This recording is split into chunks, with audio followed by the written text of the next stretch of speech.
इंसान बनो, एक इमोशनल कहानी। मैं अपने दोस्तों के साथ फेमस लस्सी की दुकान पर बैठा था। हमने लस्सी का ऑर्डर दे दिया था। कुर्सियों पर बैठकर हम सभी यार दोस्त हंसी ठिठोली कर रहे थे। दुकानदार हमारा ऑर्डर तैयार कर रहा था। तभी वहां पर एक बूढ़ी लगभग 74-75 वर्ष की औरत आकर खड़ी हो गई।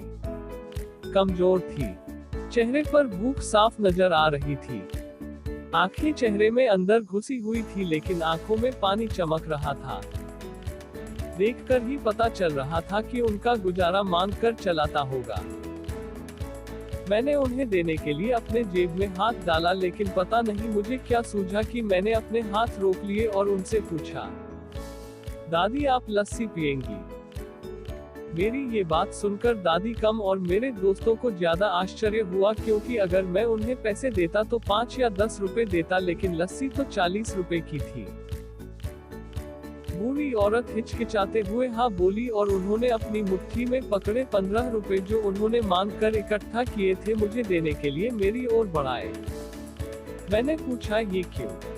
तो वो बोली इन्हें अपने पैसों में मिलाकर मेरी लस्सी के पैसे भर दो।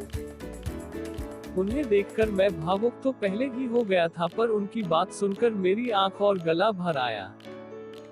मैंने दुकानदार को एक लस्सी बढ़ाने के लिए कहा।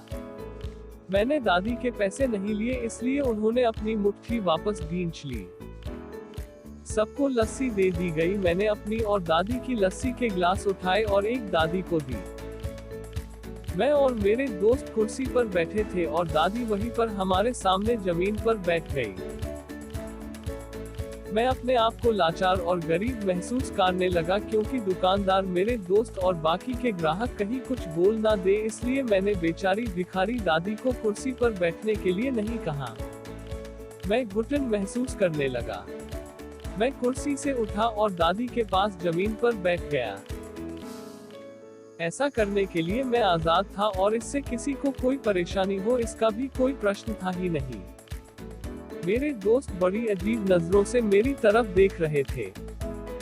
वो कुछ बोल पाते इससे पहले दुकानदार ने दादी को उठाया और कुर्सी पर बिठाया और मेरी तरफ मुस्कुराकर देखते हुए हाथ जोड़कर बोला, साहब ऊपर बैठिए।